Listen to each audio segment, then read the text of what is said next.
Breve historia de la psicología, el álbum familiar de la psicología. Pregunta de inicio. ¿Cómo surgió el campo de la psicología? Como ya mencionamos, las personas han estado observando la conducta humana de manera informal y considerándola desde un punto de vista filosófico durante miles de años. En contraste, la historia de la psicología como ciencia solo se remonta a aproximadamente 130 años en Leipzig, Alemania. Allí, Wilhelm Wundt, el padre de la psicología, estableció un laboratorio en 1879 para estudiar la experiencia consciente. Wundt se preguntaba ¿qué sucede cuando experimentamos las sensaciones, imágenes y sentimientos? Para averiguarlo, observó y midió sistemáticamente diferentes tipos de estímulos, luces, sonidos, pesos. Un estímulo es cualquier energía física que afecta a una persona y evoca una respuesta. Posteriormente, Wundt utilizó la introspección u observación interna para probar las reacciones ante diferentes estímulos. Deja de leer, cierra los ojos, examina cuidadosamente tus pensamientos, sentimientos y sensaciones y estarás haciendo una introspección. A lo largo de los años, Wundt estudió la visión, el oído, el gusto, el tacto, la memoria, la percepción del tiempo y muchos otros temas. Al insistir en la medición y la observación sistemática, se planteó algunas preguntas interesantes y dio un buen inicio a la psicología. Estructuralismo. Edward Titchener llevó las ideas de Wundt a Estados Unidos. Titchener calificó a las ideas de Wundt como estructuralismo e intentó analizar la estructura de la vida mental en elementos básicos o bloques de construcción. ¿Cómo pudo hacerlo? La experiencia no se puede analizar igual que un componente químico, ¿o sí? Tal vez no, pero los estructuralistas intentaron hacer una química mental, sobre todo mediante el uso de la introspección.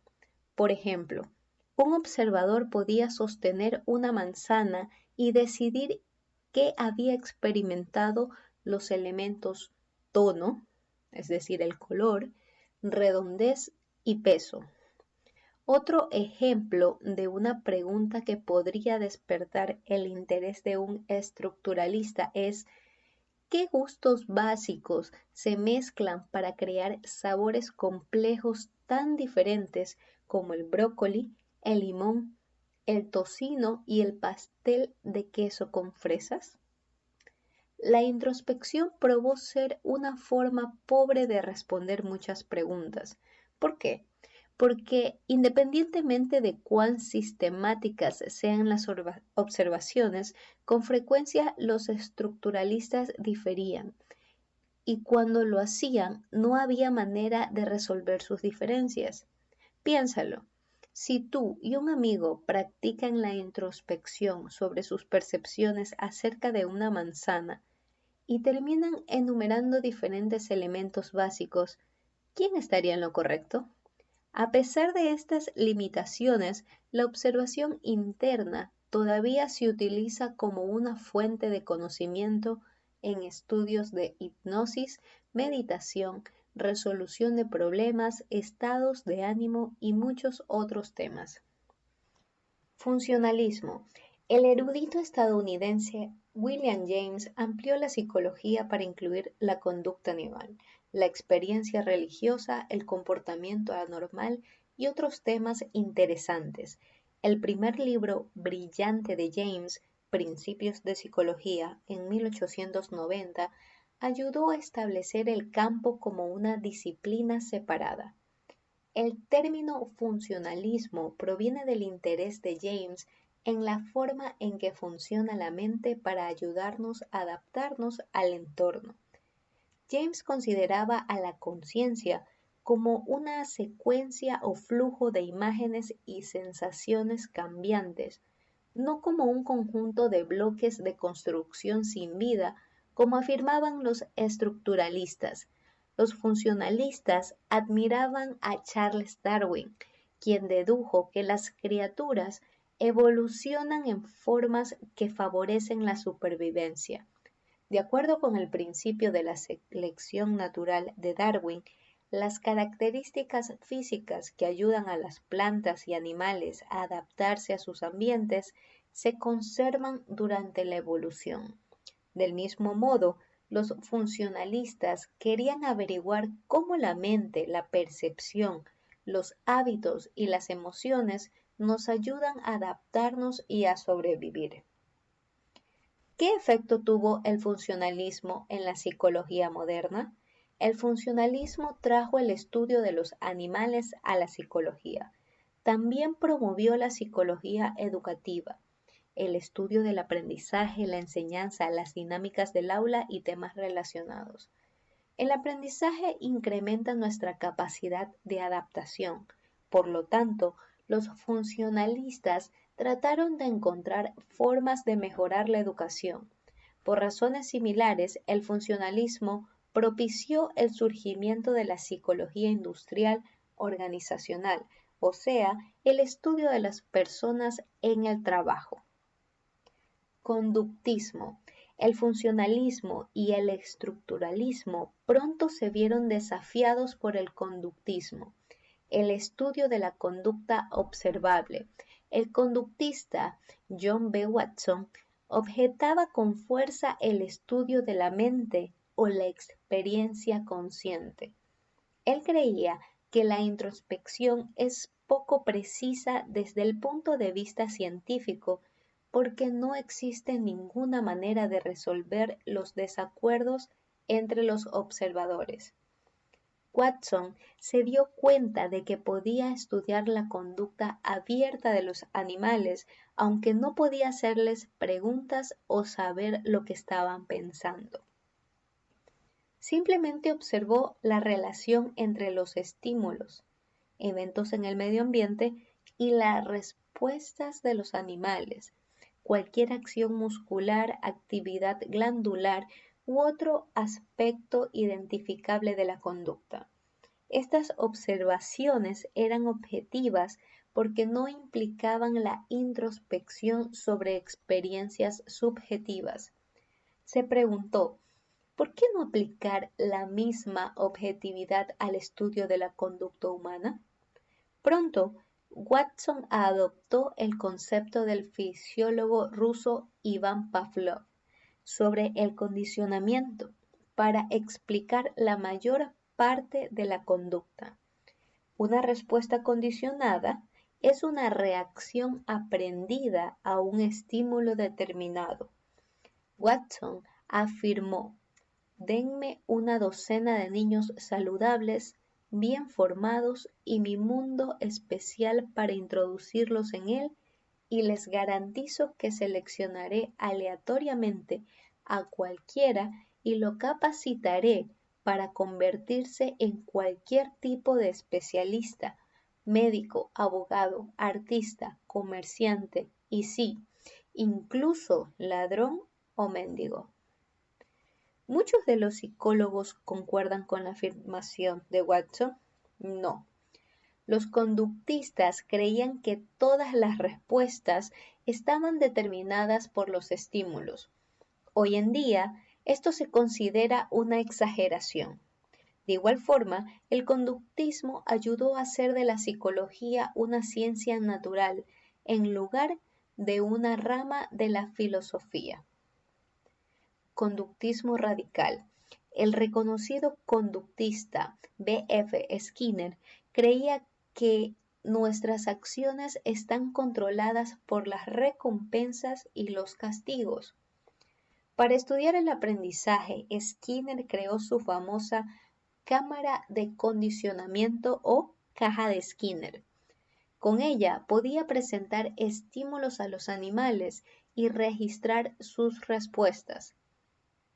Muchas de las ideas de Skinner sobre el aprendizaje surgieron de su trabajo con ratas y palomas.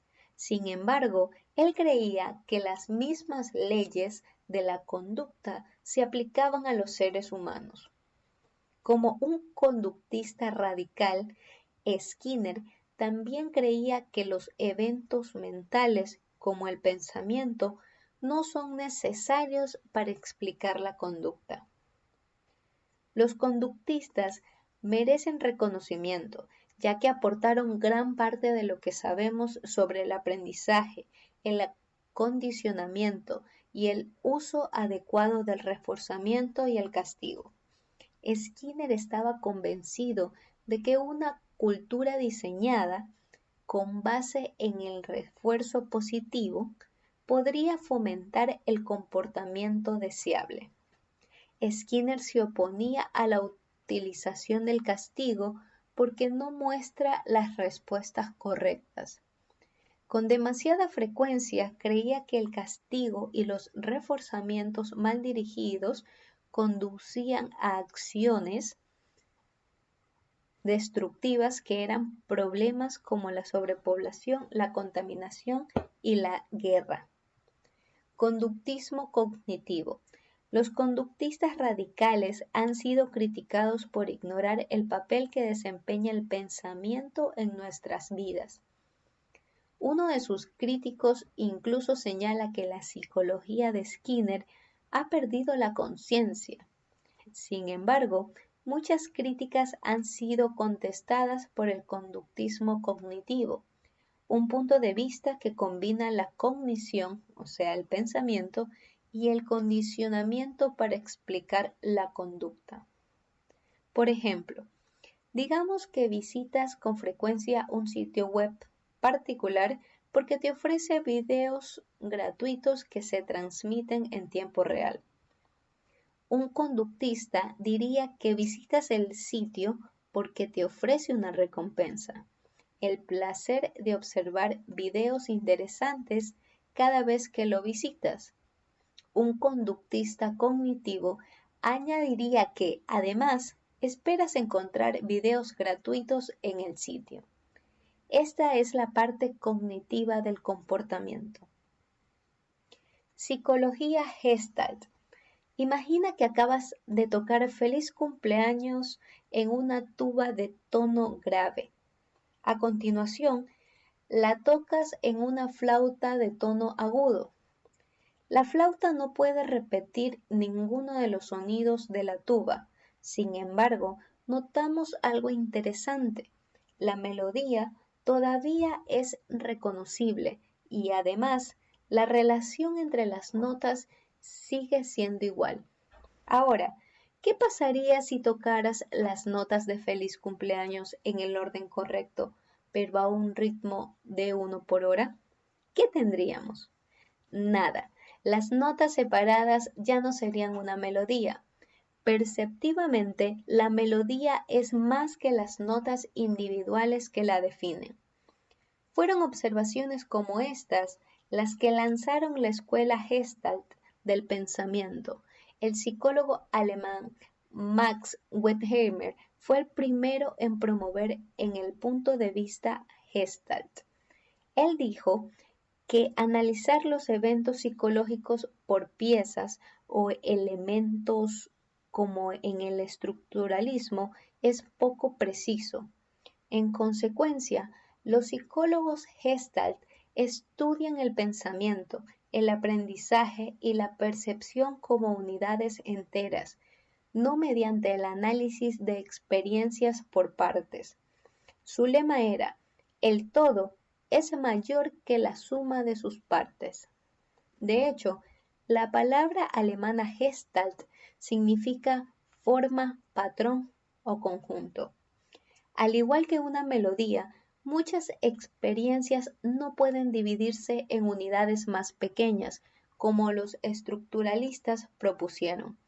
Por esta razón, los estudios de la percepción y la personalidad han estado especialmente influenciados por el punto de vista Gestalt. Psicología psicoanalítica. Mientras la psicología estadounidense se tornaba más científica, un doctor austriaco llamado Sigmund Freud desarrollaba ideas radicalmente diferentes que abrían horizontes nuevos en el arte, la literatura y la historia, así como en la psicología. Freud creía que la vida mental es como un iceberg, solo una pequeña parte está expuesta a la vista. Él denominó inconsciente al área de la mente que se encuentra fuera de la conciencia personal. Según Freud, nuestra conducta está profundamente influenciada por pensamientos, impulsos y deseos inconscientes, especialmente los relativos al sexo y la agresión. Freud teorizó que muchos pensamientos inconscientes se reprimen o se llevan a cabo fuera de la conciencia porque son amenazantes, pero a veces, decía, se revelaban mediante los sueños, las emociones o los lapsus verbales. Con frecuencia a estos deslices freudianos son divertidos, como cuando un estudiante llega muy tarde a clase y dice, lo siento, no pude llegar más tarde. Al igual que los conductistas, Freud creía que todos los pensamientos, emociones y acciones están determinados. En otras palabras, nada es un accidente. Si investigamos profundamente, descubriremos las causas de cada pensamiento o acción. A diferencia de los conductistas, él creía que los procesos inconscientes eran los responsables, no los estímulos externos. Freud también se encontraba entre los primeros que apreciaron los efectos de la niñez sobre la personalidad de los adultos. El niño es el padre del hombre.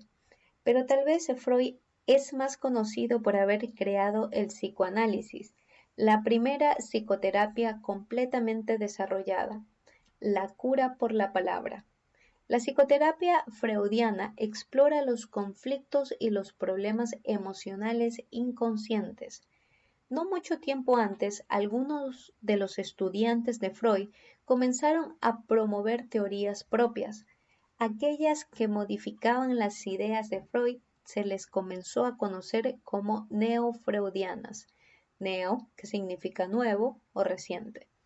Los neofreudianos aceptan gran parte de la teoría de Freud, pero examinan algunas de sus partes. Muchos, por ejemplo, ponen menos énfasis en el sexo y la agresión, y mucho más énfasis en las relaciones y los motivos sociales. Algunos neofreudianos reconocidos son Alfred Adler, Anna Freud, la hija de Freud, Karen Horney, Carl Jung, Otto Rank y Erik Erikson. Hoy en día, las ideas de Freud han cambiado tanto que quedan pocos psicólogos estrictamente psicoanalíticos. Sin embargo, su legado sigue siendo evidente en diversas teorías psicodinámicas que continúan acentuando los motivos internos, los conflictos y las fuerzas del inconsciente. Psicología humanista. El humanismo es una visión que se enfoca en la experiencia humana subjetiva. Los psicólogos humanistas están interesados en los potenciales, los ideales y los problemas humanos. ¿En qué forma el enfoque humanista difiere de los demás?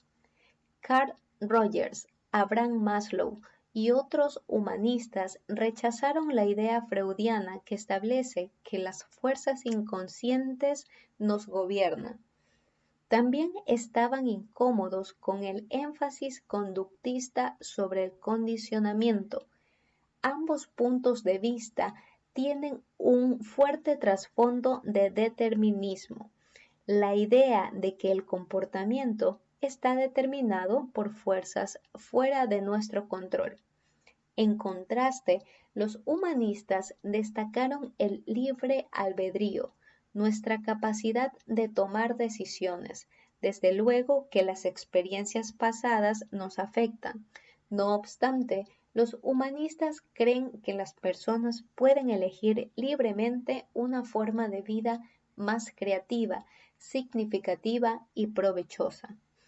Los humanistas están interesados en las necesidades psicológicas del amor, la autoestima, la pertenencia, la expresión, la creatividad y la espiritualidad. De acuerdo con ellos, tales necesidades son tan importantes como nuestras necesidades biológicas de alimento y agua.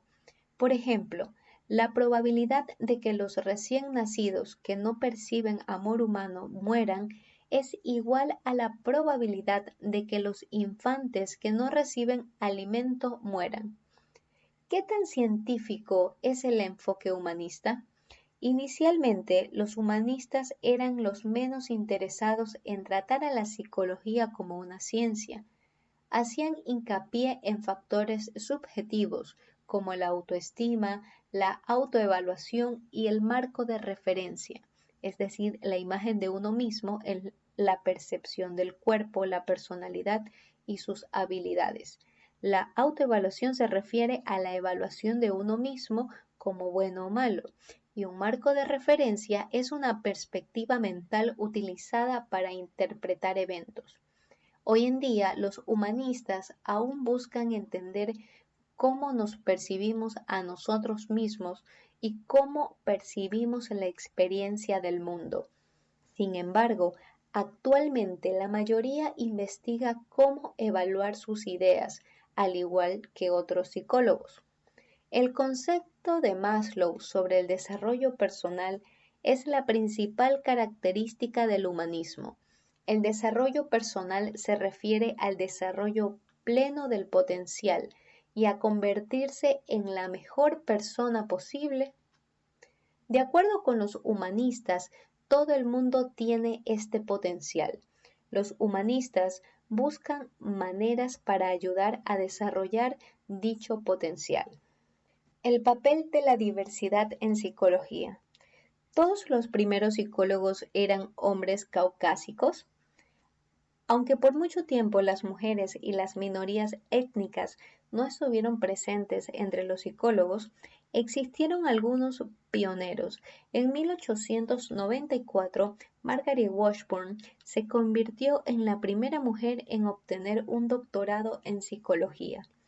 En 1906, en Estados Unidos, aproximadamente 1 de cada 10 psicólogos era mujer.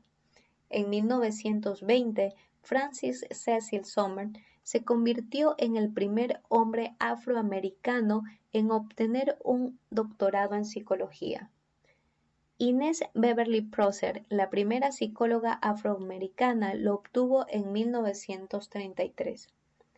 El predominio de los primeros psicólogos caucásicos es preocupante porque introdujo inadvertidamente una intolerancia en la teoría y la investigación psicológica.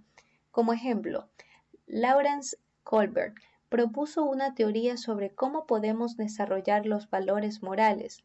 Sus estudios sugerían que las mujeres eran moralmente inmaduras porque no estaban tan preocupadas por la justicia como los hombres.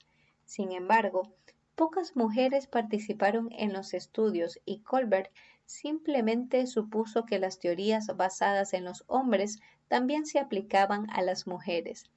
En respuesta, Carol Gilligan proporcionó evidencia de que las mujeres eran más propensas a tomar decisiones morales con base en el cuidado y no tanto en la justicia. Desde este punto de vista, los hombres eran los moralmente inmaduros.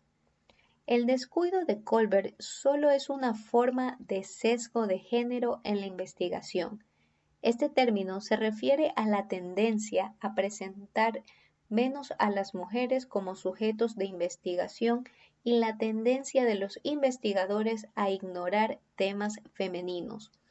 En consecuencia, los investigadores suponen que las conclusiones con base en los hombres también se aplican a las mujeres. No obstante, sin estudiar directamente a las mujeres, es imposible saber con qué frecuencia esta suposición es errónea.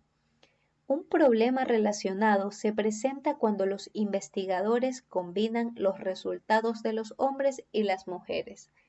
Hacerlo puede ocultar diferencias importantes entre los mismos. Un problema adicional es que un número desigual de hombres y mujeres pueden ofrecerse como voluntarios para algunos tipos de investigación. Por ejemplo, en estudios sobre sexualidad, la cantidad de estudiantes universitarios masculinos que se ofrecieron como voluntarios fue mayor que la de estudiantes femeninos. ¡Qué sorpresa! Lo que no debería sorprendernos es que la misma carga de prejuicio también surge cuando se trata de personas de diferentes edades, orientaciones sexuales, razas y grupos étnicos.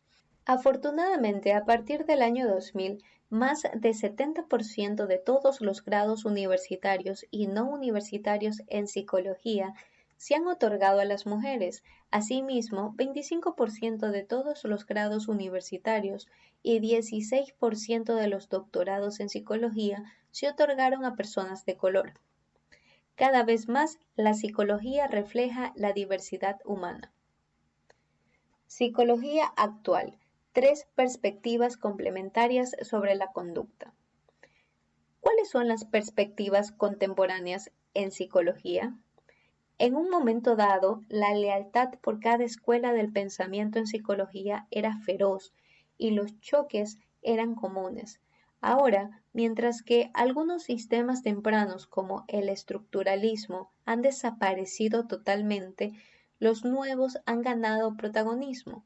Además, se han unido diferentes puntos de vista, como el funcionalismo, la psicología de Gestalt, para formar perspectivas nuevas y más amplias. Las 3 perspectivas que dan forma a la psicología moderna son las perspectivas biológica, psicológica y sociocultural. La perspectiva biológica. La perspectiva biológica trata de explicar nuestra conducta en términos de principios biológicos como procesos cerebrales, evolución y genética. Mediante el uso de nuevas técnicas, los biopsicólogos producen reflexiones interesantes sobre la relación entre el cerebro, los sentimientos, la percepción, la conducta anormal y otros temas. Los biopsicólogos y otros que estudian el cerebro y el sistema nervioso, como los biólogos y bioquímicos, forman un campo más amplio de la neurociencia. Los psicólogos evolucionistas creen que la evolución humana y la genética podrían explicar nuestra conducta actual. La perspectiva psicológica. La perspectiva psicológica observa la conducta como el resultado de procesos psicológicos dentro de cada persona. Este punto de vista continúa acentuando la observación objetiva, al igual que los conductistas. Sin embargo, actualmente la perspectiva psicológica incluye la psicología cognitiva, que busca explicar la forma en que los procesos mentales afectan los pensamientos, acciones y sentimientos. La psicología cognitiva ha ganado prominencia en los últimos años conforme las investigaciones han ideado maneras de estudiar objetivamente las conductas encubiertas como el pensamiento, la memoria, el lenguaje, la percepción, la resolución de problemas, la conciencia y la creatividad. Con un interés renovado en el pensamiento, se puede decir que la psicología finalmente ha recobrado la conciencia. El psicoanálisis freudiano continúa evolucionando en una visión psicodinámica más amplia, aunque muchas de las ideas de Freud han sido desafiadas o superadas. Los psicólogos psicodinámicos continúan rastreando nuestra conducta hacia la actividad mental inconsciente. También buscan desarrollar terapias para ayudar a las personas a llevar una vida más feliz y plena. Lo mismo es cierto para los psicólogos humanistas, aunque ellos resaltan la experiencia subjetiva y consciente y el lado positivo de la naturaleza humana en lugar de los procesos inconscientes. Psicología positiva. Los psicólogos siempre han prestado atención a los aspectos negativos de la conducta humana. Esto es fácil de entender debido a la necesidad acuciante de resolver los problemas de los hombres. Sin embargo, cada vez más psicólogos, algunos de ellos inspirados por los humanistas, han comenzado a preguntarse qué es lo que sabemos sobre el amor, la felicidad, la creatividad, el bienestar, la confianza y el logro. Juntos, estos temas forman la psicología positiva, el estudio de las fortalezas humanas, las virtudes y el comportamiento óptimo. Muchos de los temas de psicología positiva se pueden encontrar en este libro. Lo ideal sería que te ayudaran a volver tu vida más positiva y satisfactoria. La perspectiva sociocultural. Como puedes ver, es útil observar la conducta humana desde más de una perspectiva. Esto también es cierto en otro sentido. La perspectiva sociocultural acentúa el impacto que tienen los contextos sociales y culturales sobre nuestra conducta. Nos estamos convirtiendo rápidamente en una sociedad multicultural compuesta por personas de diferentes naciones. ¿Cómo ha afectado esto a la psicología? Conoce a Jerry, quien es estadounidense de origen japonés y está casado con una estadounidense irlandesa católica. Esto es lo que Jerry, su esposa y sus hijos hicieron durante el Año Nuevo. Despertamos en la mañana y fuimos a misa a Santa Brígida, donde hay un coro de gospel negro. Luego fuimos al Centro Comunitario Japonés Estadounidense para el programa de Año Nuevo Oshogatsu y vimos a arqueros budistas disparar flechas para alejar los malos espíritus del año. Después comimos pasteles de arroz tradicionales como parte del servicio de Año Nuevo y escuchamos a un narrador estadounidense de origen japonés. De camino a casa nos detuvimos en el barrio chino y después comimos comida mexicana en un puesto de tacos. Jerry y su familia reflejan una nueva realidad social. La diversidad cultural se está convirtiendo en la norma. Actualmente, más de 100 millones de estadounidenses son afroamericanos, hispanos, asiático-americanos, nativos americanos o de las islas del Pacífico. En algunas ciudades grandes como Detroit y Baltimore, los grupos minoritarios ya son la mayoría. Relativismo cultural. Imagina que eres psicólogo y que tu cliente, Linda, una mujer nativa americana, te informa que los espíritus viven en los árboles cerca de su casa. ¿Linda sufre de un delirio? ¿Es anormal? Obviamente juzgarías mal la salud mental de Linda si no tomaras en cuenta sus creencias culturales. El relativismo cultural es la idea de que la conducta se debe juzgar en relación con los valores de la cultura en la que se produce, los cuales pueden afectar en gran medida el diagnóstico y el tratamiento de los trastornos mentales. Casos como el de Linda nos enseñan a tener cuidado con los estándares que juzgan a los demás o que comparan grupos. Una visión más amplia de la diversidad. Además de las diferencias culturales, la edad, el origen étnico, el género, la religión, la discapacidad y la orientación sexual afectan las normas sociales que guían la conducta. Las normas sociales son reglas que definen la conducta aceptable y esperada de los miembros de los diferentes grupos. Como mencionamos anteriormente, a menudo las normas no establecidas para juzgar lo que es promedio, normal o correcto es la conducta de las personas caucásicas, de sexo masculino, occidentales y de clase media. Para entender completamente la conducta humana, los psicólogos tienen que conocer tanto las diferencias como las semejanzas entre las personas. Para ser psicólogos eficaces, deben ser sensibles con las personas que son étnica y culturalmente diferente de ellos. Por la misma razón, la apreciación de la diversidad humana puede enriquecer tu vida y tu comprensión de la psicología.